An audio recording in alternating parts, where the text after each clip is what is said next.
The camera lingers on an old photograph, sepia fading into shadows. The figure of a young woman, blurred by the age of the glass plate, is almost erased. Her body seems swollen, distorted, unnatural. She does not look at the camera but away, as if listening to something we cannot hear. The caption beneath the image has been scratched out, violently, as though someone wanted her name forgotten. In 1836, on a cotton plantation near Milledgeville, Georgia, a girl was born into wealth, silence, and shame. By the age of 20, she was gone. Her name was never recorded in church ledgers, never written in newspapers, never carved into stone. What happened to her was whispered only among the enslaved. They said her father gave her away, not in marriage, not in love, but as punishment, and that what was done to her body was never meant to be remembered. The image flickers, a sound of flies, faint at first, swelling into a low hum. The screen cuts to black. Tonight we uncover the story of the plantation heiress they tried to erase. A story buried in the fields of Georgia beneath oak roots and unmarked soil. A story the church would not bless, the state would not record, and the family would not speak of. This is not simply the story of a forgotten girl, it is the story of what a society chooses to hide, and what grows in silence when no one will speak the truth. The plantation was known as Ashford Grove, 5 miles outside Milledgeville, then the capital of Georgia. It was not the largest estate in Baldwin County, but its name carried weight. The Ashfords were old money, landholders, cotton exporters, and patrons of the Baptist Church. In their ledgers, wealth was measured in bodies. Dozens of enslaved people worked their fields, their names listed by age and strength, like livestock entries in an account book. Yet one entry never appeared, their daughter, born in 1836. Her existence was acknowledged only in rumor, never in ink. The ledgers spoke of land, tobacco, cotton, but never her. She was said to have been a heavy child, with a body the town whispered about, calling her cursed, unfit, a burden that mocked the Ashfords' pride in bloodline perfection. The church baptized the infants of white families in public ceremony, but her christening, if it ever happened, was done in secret in the dead of night with no record to prove it. The camera pans over an abandoned plantation house, boards nailed over windows, vines pushing through the cracks. Wood moans in the wind as if remembering. In Southern society, where purity of family name was currency, the Ashfords concealed what they could not celebrate. They walled her off, kept her within the house, away from neighbors, away from gatherings, away from sight. The enslaved quarters knew her better than the front parlor did. They brought her meals, they cleaned her chamber pots, they heard her weep at night. And in whispers they said the father's patience was thinning, that what he eventually did to his daughter was not madness but punishment, a ritualized humiliation meant to erase her from history itself. The enslaved people at Ashford Grove told the first stories, quietly at night when the master's gaze was elsewhere. They were not permitted to speak of her, but in silence they built a memory. They called her the Hidden One. By their accounts, the girl's footsteps never touched open ground. She remained indoors, staring out windows barred with lace curtains, her pale face visible for only a moment before being pulled back into shadow. When she walked, her movements were slow, labored, and heavy. Some said her size was not merely gluttony but a curse. Others whispered of strange appetites, meals brought to her room that no one else in the household would eat, plates returned with stains not of food but of something darker, something that carried the smell of iron. One woman, an elderly nursemaid forced into her service, swore she heard the girl speaking in her sleep. Not prayers, not dreams, but words in a tongue no one recognized, guttural, wet, like the choking call of something drowned. The old woman told others she feared the girl had been born listening to voices no one else could hear. And yet, despite the fear she inspired, there was pity, for they saw the way her father looked at her, not as a child, but as a stain. To a man like William Ashford, reputation was a god, and his daughter was its mockery. The town never saw her, but they heard his sermons. He stood in the pews railing against weakness, deformity, and sin, preaching purity of body while hiding his own bloodline behind nailed doors. Soon pity turned to dread, for the enslaved knew what a master did when something embarrassed him, and they whispered that the daughter's fate was already sealed. In 1836, William Ashford was a man losing control of his legacy. Cotton prices dipped, the bank pressed harder. His reputation among neighboring planters faltered as whispers of his unfit daughter began to slip beyond his gates. It was said he stopped bringing her to church entirely, claiming illness, though no doctor was ever summoned. When the humiliation became unbearable, Ashford did what men of power often did. He turned shame into punishment. The story whispered through Baldwin County was that he summoned one of the men from the quarters, not to labor in the fields, not to repair a barn, but to enter the house. No ledger recorded the man's name, no diary told his fate. He is remembered only as the chosen one, selected not for strength but for silence. The enslaved later claimed the choice was not random. They believed Ashford sought a man already broken by the lash, someone whose will had been crushed so thoroughly he could not refuse. What was asked of him is not written in any court record, but the aftermath speaks louder than any words. The daughter's cries were heard for nights afterward, carrying out of her chamber window, muffled by thick curtains. The quarters grew tense, for they knew the sound of punishment, and this was something different, something ritualistic, stretched over days, even weeks, and then silence. No more footsteps overhead, no more plates carried upstairs, no more glimpses of her pale face through the curtains. The man chosen from quarters vanished soon after. Some said he was sold to another county. Others claimed they saw him buried at the edge of the fields, his grave left unmarked. But the true horror lay not in his disappearance. It lay in what became of the daughter. After the cries ended, the Ashford household entered a silence so thick it unsettled even the enslaved who had grown used to the rhythms of cruelty. Meals no longer left the kitchen for a room. The nursemaid was dismissed without explanation. The curtains of her upstairs chamber were drawn and never opened again. To the town, it was as though she had never existed at all. Yet those who lived under the Ashford roof knew otherwise. At night, they swore they smelled rot drifting from the upper floors, a stench like spoiled meat and damp earth, masked poorly with burning sage. One boy sent to sweep the halls returned pale, insisting he had seen a figure slumped against the windowpane, her skin gray, her hair hanging in wet strands, her face swollen as if waterlogged. But when others gathered courage to look, the window was empty. Rumors spread faster than cotton dust. Some said William Ashford had locked his daughter in her chamber until death came quietly. Others swore he had staged a burial at night, though no coffin was seen, no grave dug. The enslaved whispered of something stranger still, that he had not buried her body at all but placed it elsewhere, that he had given her to the quarters, not as flesh and blood, but as a curse. Weeks passed. The girl was never mentioned again in church. No obituary, no stone, no word in local papers. The Ashford family line carried on as if she had never drawn breath. But in the slave cabins, her name lingered in hushed tones. Mothers warned children not to wander after dark. Men working the fields claimed to hear dragging footsteps behind them, heavy and uneven, as though someone long dead was trying to walk again. The heiress had vanished, yet she had not gone. The accounts that survived come not from white journals or church archives, but from the oral histories whispered through the quarters. In those memories, the girl's body was not simply buried, it was offered.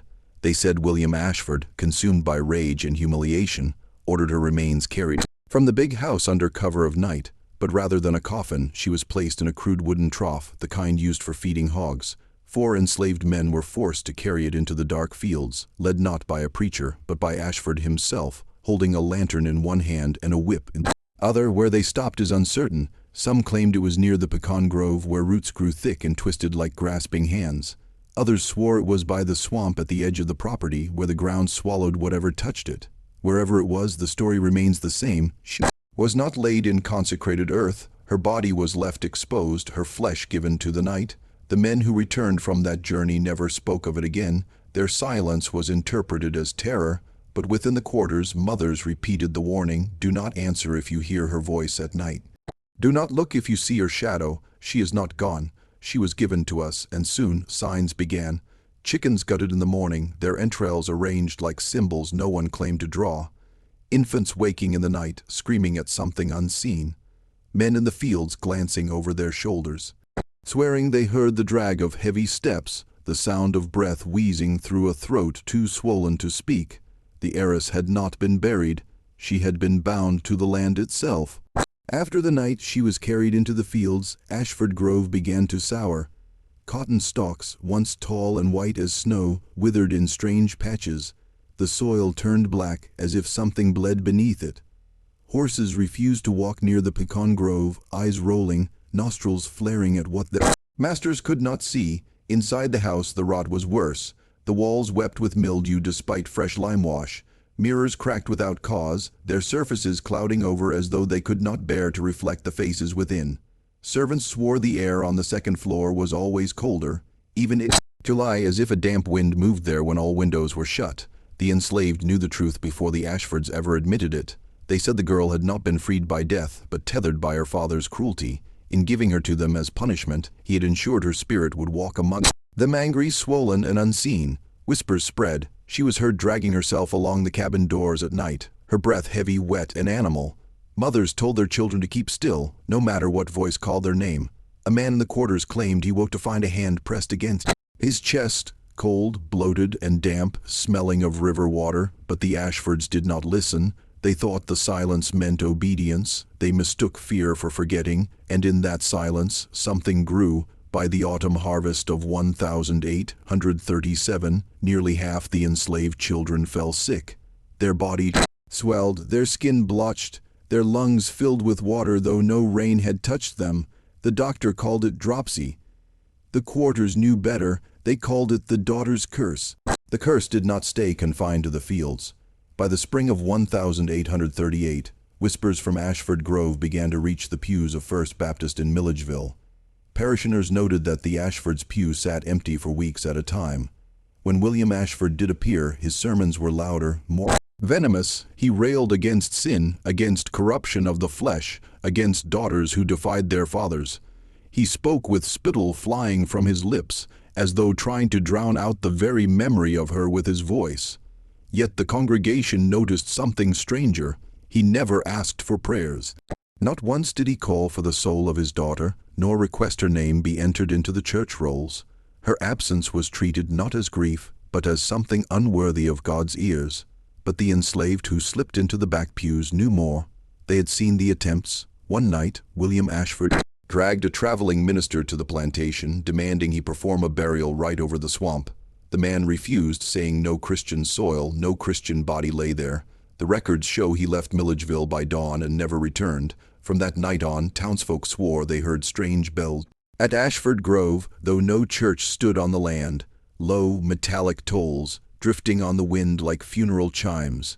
Others reported seeing lights in the pecan grove, lanterns bobbing in the dark, or perhaps something older, something that did not belong to men at all. The church chose silence.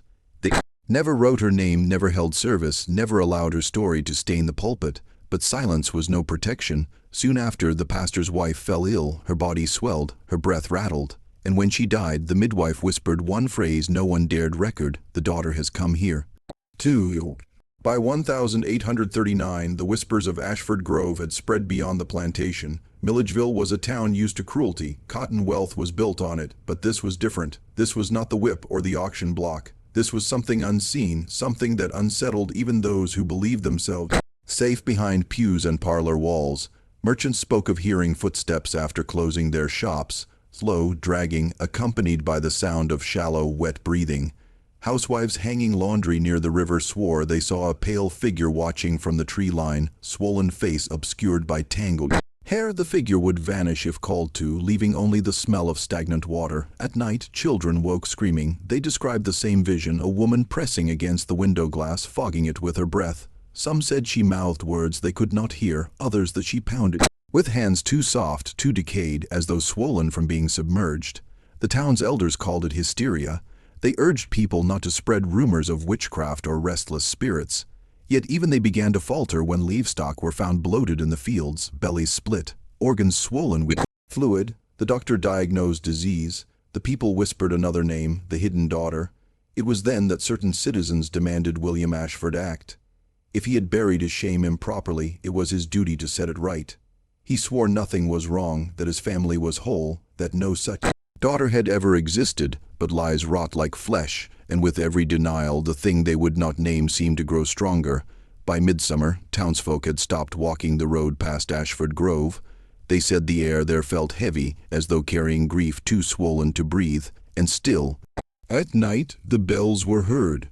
By 1840, The daughter was not only haunting Ashford Grove and Milledgeville, she was erasing herself from history. The more her presence was felt, the less her name was spoken. Neighbors, once bold in their gossip, refused to mention her at all. Church records contained no trace. County registry listed William Ashford's sons, his wife, his holdings, but never the girl. It was as if her existence itself had been scratched out by an unseen hand, yet silence did not protect them. Families who denied knowing her soon found sickness creeping into their homes, infants bloated with fluid, unable to breathe, young women wasting away in fevers no medicine touched. Graves were dug faster than sermons could be preached.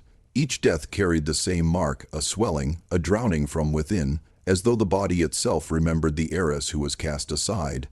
The enslaved told it plainly. She was not gone, she was inside the land now. They believed the girl's body, left in humiliation, had seeped into the soil and water. Anyone who touched the plantation, whether by blood, by trade, or by faith, was feeding her curse. William Ashford himself grew gaunt and hollow-eyed. He stopped preaching altogether. His neighbors said he walked the fields at night, lantern dim, as though looking for something he had lost but could not bury. Those who dared spy from a distance swore they saw him kneel in the pecan grove, his hands clawing the dirt, whispering her name over and over in a voice cracking with fear, but he was too late. The girl had already consumed her father's silence, his family's denial, and the town's complicity. She had become what they most feared, a memory that could not be erased, a wound that refused to close. The plantation was rotting not from hunger or debt, but from the daughter they tried to hide. By the early 1840s, William Ashford was a hollow man. His neighbors described him as gaunt, his once booming voice reduced to whispers, his sermons replaced by muttering walks along the fields at night. He no longer dined with guests, no longer attended church, no longer answered letters from distant kin, but the enslaved who served in the house knew more. They claimed he stopped sleeping in his bed, choosing instead to lie on the parlor floor with his lantern burning low, as though afraid to be alone in the darkened upper rooms.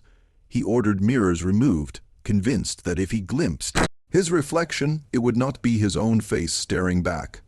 One maid, in secret testimony decades later, said she found him kneeling in his daughter's sealed chamber. The stench of mildew and decay was suffocating, yet he stayed there for hours, clutching the bedpost, whispering, forgive me, until his voice broke. When she asked who he spoke to, he struck her across the mouth and shouted, she is still mine. But it was not forgiveness he sought. It was appeasement, for the townsfolk had begun to vanish. A merchant's boy disappeared while delivering cloth to the plantation.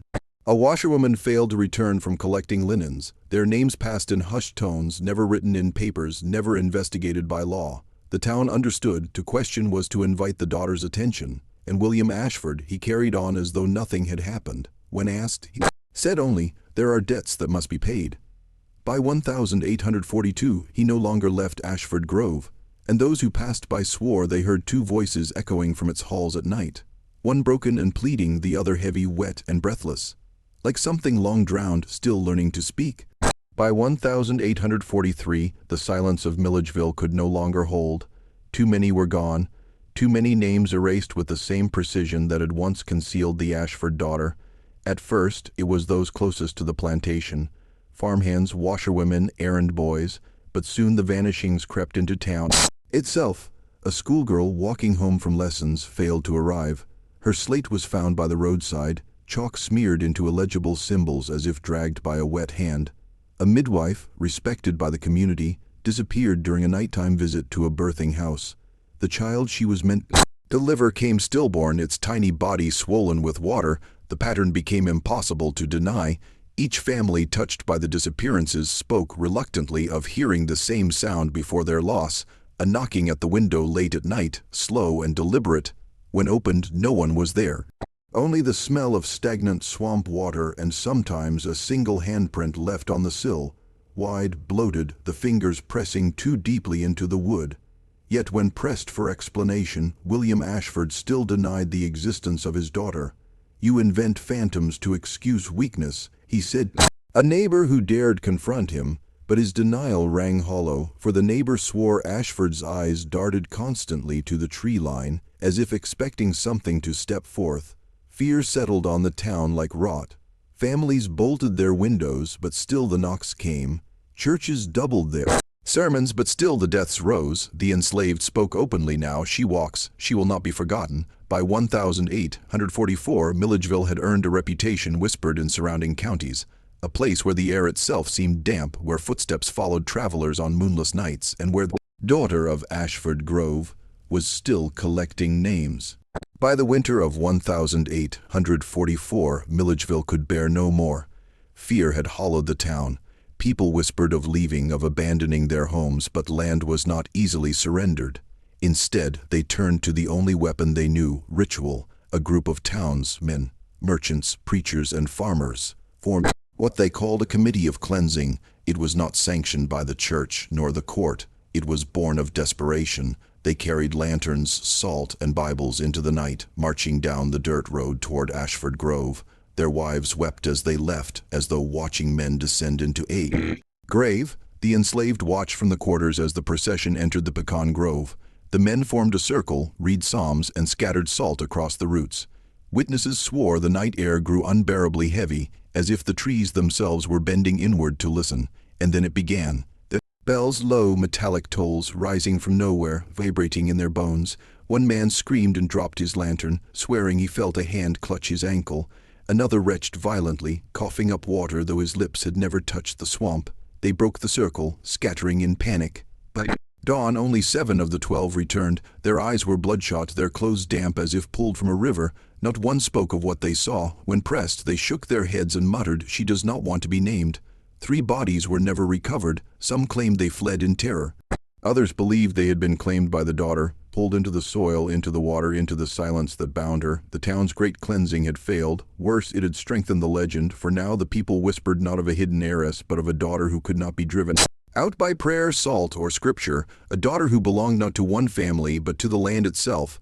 After the failed cleansing, Ashford Grove itself began to betray its master. The house, once a symbol of wealth and permanence, grew sick.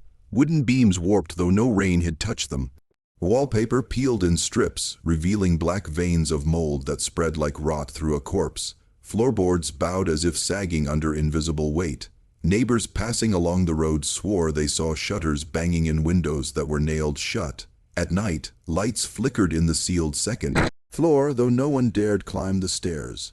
A maid claimed she heard dragging footsteps above her while scrubbing the parlor, slow, labored, and wet, as though something swollen was pacing back and forth. When she fled, she found damp stains spreading across the ceiling overhead, dripping down plaster like sweat. Even the animals knew. Horses balked at the property, refusing to cross its gates. Dogs whined at night, staring at the pecan grove with hackles raised, before falling silent all at once, as if cowed by something larger than fear. But William Ashford remained defiant.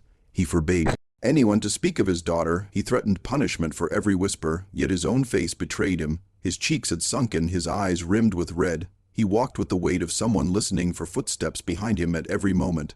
By 1845, the house no longer hosted guests. Its halls echoed only with murmurs, sobs, and the occasional crash of furniture hurled in rage. Travelers passing by at night swore they heard not one voice inside, but 2. His, frantic and pleading, and hers, heavy, breathless, and rising from the walls themselves. Ashford Grove was not merely decaying. It was rotting in rhythm with its hidden daughter, and all who saw it knew. The house itself was becoming her body. The enslaved at Ashford Grove had lived under 2 masters, William Ashford and the curse of his hidden daughter. By 1846, they understood which was stronger.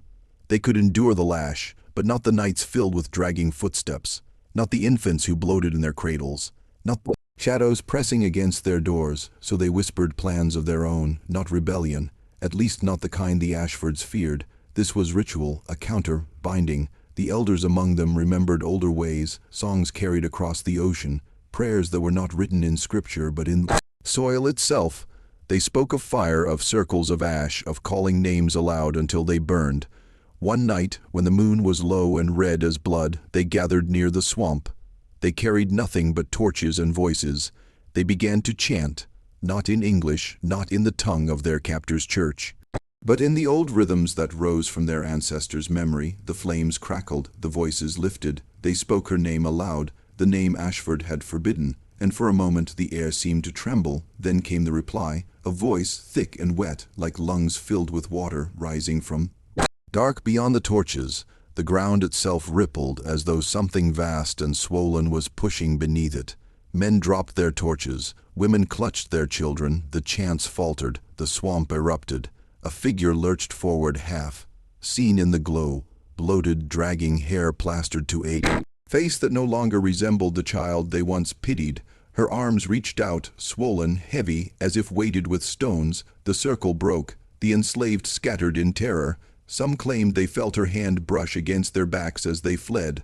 Others swore they heard her laughter, low, bubbling, like something gurgling up from the bottom of a well. From that night on, the enslaved no longer tried to banish her. They understood she could not be sent away. She was the land, she was the house, she was Ashford Grove itself. William Ashford could no longer deny it.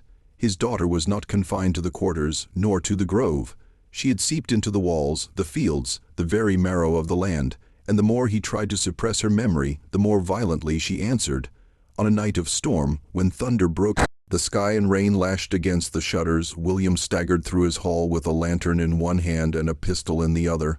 He was not searching for thieves, he was hunting his own blood. He shouted her name, a name he had forbidden his household to utter, and the walls seemed to breathe. In reply, the second floor groaned. A door slammed open, though the wind could not have reached it.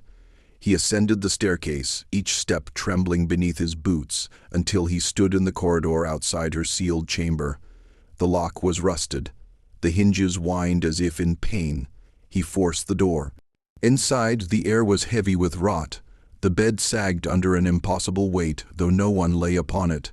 The wallpaper swelled outward, as though something pulsed behind it. In the corner, the rocking chair moved slowly back and forth, though the air was still. He raised the pistol. His hand shook. Then, silence. The storm outside stopped as if cut away. His lantern dimmed, the flame shrinking to a dying ember, and from the darkness came a sound, not a scream, not even a word. It was the sound of breathing, labored, wet, ragged, closer, louder, until it was not coming from the room, but from inside his own chest, as if his lungs had been replaced with hers. William Ashford collapsed. The pistol clattered across the floor. Some say he died of fright that night. Others whispered that he did not die at all, that he was swallowed into her, becoming nothing more than another organ in the body of Ashford Grove. After William Ashford's collapse, Ashford Grove ceased to be spoken of in polite company. The town of Millhaven, which had once envied its wealth, now treated it as a wound to be hidden. The church stopped sending ministers to its gates. Merchants no longer called at its door. Travelers were warned to take the long road, even if it added days to their journey. Still, rumors spread in whispers. Some said William had been seen wandering the upper windows at dusk, pale and trembling, though he had not set foot in town for months. Others swore his shadow no longer matched his body, that it swelled, lagged behind, and sometimes moved when he stood still. The enslaved who remained on the plantation grew thinner, hollower, as though drained by something unseen. Many fled into the swamps, preferring the dangers of snakes and bounty hunters to the breathing walls of Ashford Grove. Those who stayed were changed, their eyes glassy, their voices low, their skin clammy, as if the house itself had begun to drink from them. By 1847, the townsfolk had made an unspoken pact of silence. If anyone asked about the Ashfords, they shook their heads and changed the subject. If strangers pressed too hard, they were told only, "That house eats its own." Yet the silence was its own corruption. By refusing to speak, Millhaven allowed the Ashford curse to grow unchecked. Like rot spreading beneath wallpaper, it festered behind the town's neat facades, its Sunday hymns, its courthouse ledgers. For what they would not admit was this: Ashford Grove was not merely a family shame.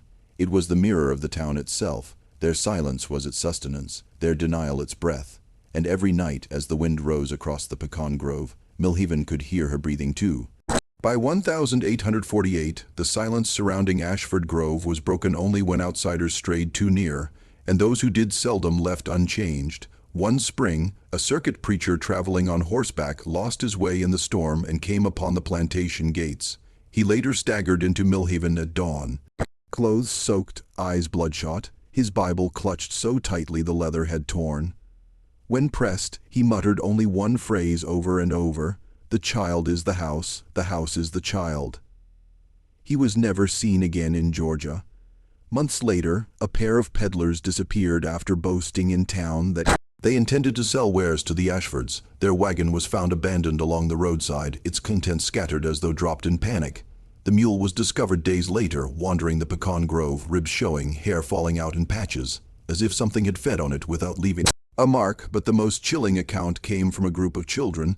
They had dared one another to cross the plantation fence at twilight, giggling as they crept through the grove. Only two returned. Their faces were pale, their laughter gone. One refused to speak again, ever. The other whispered, in a voice that was not quite her own, "She's hungry, and she knows our names."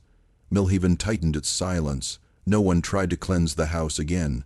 No one dared to call the law. The plantation became a black spot on every map, its fields untended, its halls echoing with sounds no one wished to claim, but still the house breathed. Windows flickered with light where no candles burned. Doors slammed in empty corridors, and those who passed by swore they heard her, dragging, swollen, whispering, waiting for the next soul foolish enough to cross the gate. By the turn of 1850, Ashford Grove was no longer a house. It was a husk, swollen, sagging, and pulsing like a body on the edge of bursting. The roof caved in places though no storm had struck it.